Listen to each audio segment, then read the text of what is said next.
Soon after Uganda received her first COVID-19 case in March 2020, the government imposed a lockdown, including the closure of schools and restricted movement of people.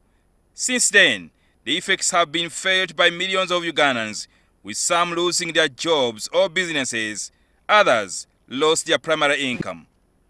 Despite the negative effects of the lockdown, Ugandans feel this was a necessary evil.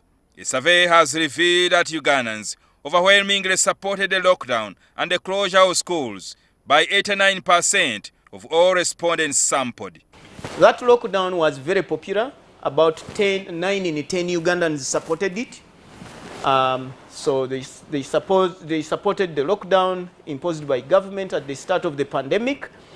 But also about 7 in 10 Ugandans found it difficult to comply with its restrictions. Conducted in 110 districts of Uganda between 22nd December 2020 and January 2021, the findings of this study come at a time when the country is experiencing a resurgence in COVID-19 cases with high numbers of infections. I asked the researchers whether these findings justify another lockdown.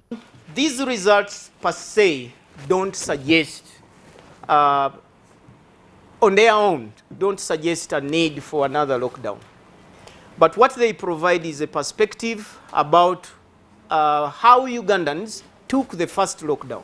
Where we stand now, even the infrastructure that has been put in place, we've seen, some of you have visited hospitals, Mulago in particular, you have shown us pictures of hospital beds full, people struggling to breathe, and we will wait from what the next communication will be. The survey also reveals that Ugandans mostly applauded the government's response in managing the pandemic, but remain concerned about the state's failure to provide relief to the vulnerable communities. Say that government has done well in managing the response to the pandemic, but many do raise concerns about corruption and don't trust the official COVID-19 statistics. Again, this could be a spillover from the rhetoric we had in the elections, in the election campaigns.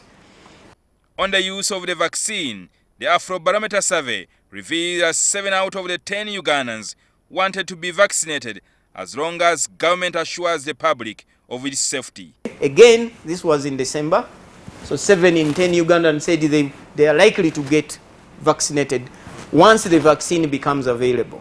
Because back then we didn't have a vaccine. But only about a half did trust government back then to ensure that the vaccine, if it ever became available, would be safe. Professor Fred Sengoba, a member of the Scientific Advisory Committee on COVID-19, says the infection situation could get out of hand for Uganda unless serious measures are taken to contain the spread of the disease. Since this morning, I've just been counting as I came to sit here. I've received 21 calls. 19 of those are about admission for COVID patient in a hospital. So as we speak, we have actually challenges right away out there in this community. Dr. Ivuna Kabembe, an expert on vaccine research at Makerere College of Health Sciences, underscores the need of all Ugandans to take up the COVID-19 jab. As a person who is in vaccine research, I've appreciated the rigor of even Ugandan regulatory bodies to ensure that we're doing the right thing, because eventually this is globally vetted. It's not only vetted at our level.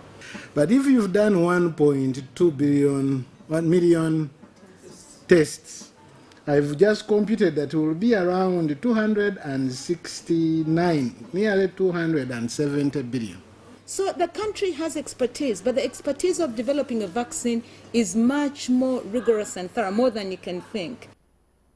On Tuesday, Uganda registered the highest number of the infections at 1,083 cases, with reports by the Minister of Health indicating that hospital beds are now filled to capacity. Jingo Francis, NTV.